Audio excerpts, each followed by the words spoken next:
सभी बच्चों का स्वागत है। आज से हम लोग अपनी 12th की क्लासेस स्टार्ट कर रहे हैं यूट्यूब चैनल पर। आज पहला दिन है और हम लोगों को फर्स्ट चैप्टर से स्टार्ट करना है और विद इन टाइम इसको कंप्लीट भी करना है। ठीक, तो बेटा आज का जो हमारा चैप्टर है वो चैप्टर फर्स्ट है, ठोस अवस्था यानी कि सॉलिड स्टेट। ठीक बेटा, सबसे पहले मैं ये जानना है कि जो हमारा ब्रह्मांड है, यूनिवर्स है, वो बना कैसे है। तो ब्रह्मांड या यूनिवर्स दो चीजों से मिलकर बना है। पहला है द्रव्य और दूसरा है ऊर्जा। द्रव्य यानी कि मैटर, ऊर्जा यानी कि एनर्जी। ठीक बेटा, जो मैटर होता है, पूरा ब्रह्मांड पूरा यूनिवर्स बना उसी से है, और जो ऊर्जा है वो आंतरिक क्रियाओं में लगती है। ठीक है, इंटरनल जितनी भी प्रोसेस होती हैं उनमें एनर्जी लगती है। ठीक है बेटा, मेन हमें यहाँ पर पढ़ना है मैटर। मैटर यानी कि जो द्रव्य है उसको फिर से दो पार्ट में डिवाइड किया गया है। एक ये दृढ़ होता है, दूसरा ये तरल होता है। दृढ़ को अंग्रेजी में बोलते हैं रिजिड, तरल को अंग्रेजी में बोलते हैं फ्लूइड। तरल को फिर से दो पार्ट में डिवाइड किया गया है, एक द्रव है एक गैस है। द्रव यानी कि लिक्विड। हम लोग ये जो और दृढ़ जो होता है बेटा उसका मतलब है ठोस। ठोस का मतलब होता है सॉलिड। ठीक है, अब सुनिएगा, जो गैसियस स्टेट है ये फर्स्ट ईयर में हो चुका है। ठीक है, हम और लिक्विड स्टेट भी फर्स्ट ईयर में हो चुका है। हमें मेनली ध्यान देना है इस चैप्टर में सॉलिड स्टेट के बारे में, क्योंकि इस चैप्टर का नाम ही है ठोस अवस्था यानी कि सॉलिड स्टेट। ठीक, तो सबसे पहले हम समझेंगे हमारा ब्रह्मांड किन किन चीजों से मिलकर बना है। द्रव्य और ऊर्जा से, यानी कि यूनिवर्स मैटर और एनर्जी से मिलकर बना है। जो मैटर होता है उसको दो प्रकार में डिवाइड कर सकते हैं। पहला दृढ़ यानी कि रिजिड, दूसरा तरल यानी कि फ्लूइड। जो रिजिड होता है उसका मतलब है सॉलिड। ठीक है, यानी कि दृढ़ जो अपनी जगह से हिले ना। ठीक है, और तरल अपनी जगह से अपने आप ना हिले, हम उसमें फोर्स लगाकर वर्क करके उसे हटा सकते हैं।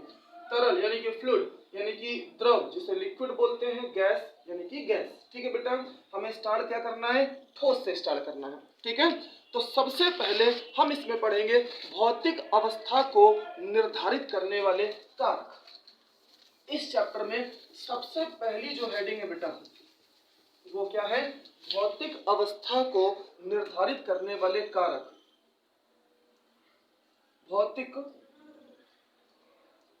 अवस्था को निर्धारित करने वाले कारक। अंग्रेजी में बोल सकते हैं factors affecting eight physical state. ठीक है, या गवर्निंग भी बोल सकते हैं यहाँ पर। Factor governing, GOVERI, governing physical state. Physical state. ठीक है बेटा, तो आप सभी वाली हेडिंग डाली है, क्या लिखा हुआ है, भौतिक अवस्था को निर्धारित करने वाले कारक यानी कि फैक्टर्स गवर्निंग फिजिकल स्टेट। ठीक है, फैक्टर्स गवर्निंग फिजिकल स्टेट। तो सुनो भाई, किसी भी जो मैटर होता है, द्रव्य होता है, उसमें दो फैक्टर्स का बहुत इफेक्ट होता है। वहां पर सबसे पहला होता है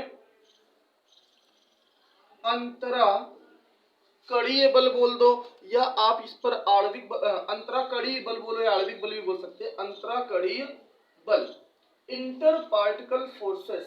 क्या बोलेंगे बेटा, इंटर पार्टिकल फोर्सेस।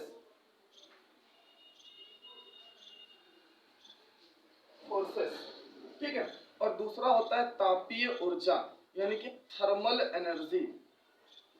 तापीय ऊर्जा यानी कि थर्मल एनर्जी।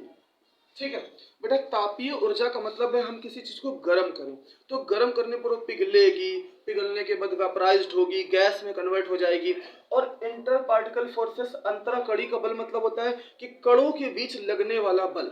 जितना ज्यादा होगा पार्टिकल्स उतने ही पास आ जाएंगे, और जितना कम होगा पार्टिकल्स उतने ही दूर आ जाएंगे। ठीक, तो जैसे हम आपसे कहें कि हमारे पास मान लो तीन चीजें हैं बेटा, सॉलिड है, लिक्विड है और हमारे पास क्या है, गैस है। तो बेटा अगर सॉलिड से लिक्विड में जाना है और लिक्विड से गैस में जाना है तो गर्म करना पड़ेगा, मतलब हम लोग बोलेंगे थर्मल एनर्जी, तापीय ऊर्जा, थर्मल एनर्जी क्या करना पड़ेगा बेटा, इंक्रीज करना पड़ेगा। यहां पर भी क्या करना पड़ेगा, थर्मल एनर्जी क्या करना पड़ेगा, इंक्रीज करना पड़ेगा। इसके अपोजिट अगर हमें गैस से आना है लिक्विड में तो इंक्रीज फिर करना पड़ेगा। पता है क्या इंक्रीज करना पड़ेगा, इंटर पार्टिकल्स फोर्सेस, और फिर लिक्विड से सॉलिड में आना है तब भी हमें इंक्रीज करना पड़ेगा क्या, इंटर पार्टिकल्स फोर्सेस। मेरी बात सुनिए, पहले हिंदी में सुनिएगा। जैसे ठोस है, ठोस को गर्म करेंगे मतलब तापीय ऊर्जा बढ़ाएंगे तो सबसे पहले वो द्रव में बदलेगा, फिर हम बढ़ाएंगे तो द्रव के बाद उबलेगा, बॉईल हो जाएगा, उसके बाद वो गैस में कन्वर्ट हो जाएगा। तो हमने कहा अगर किसी ठोस की तापीय ऊर्जा बढ़ाई जाए तो पहले वो लिक्विड में परिवर्तित हो जाता है, द्रव में परिवर्तित हो जाता है, तथा तापीय ऊर्जा का मान और बढ़ाने पर वो गैस में परिवर्तित हो जाता है।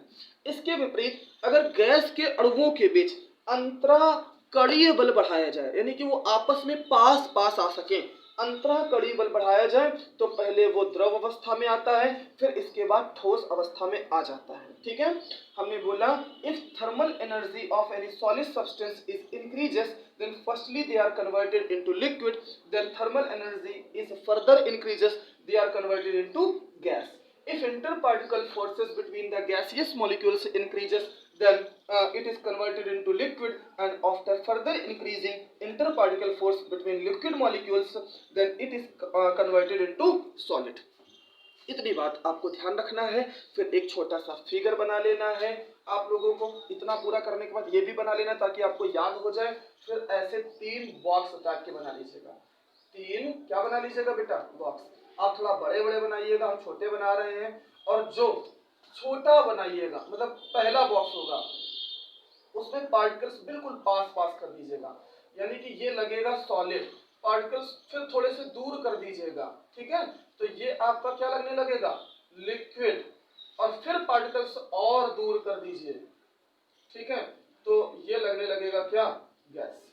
ठीक है, ठीक। आज की फर्स्ट जो क्लास है उसमें इतना आपको कंप्लीट कर डालना है। सेकंड क्लास के साथ जल्दी ही मिलेंगे। Thank you very much.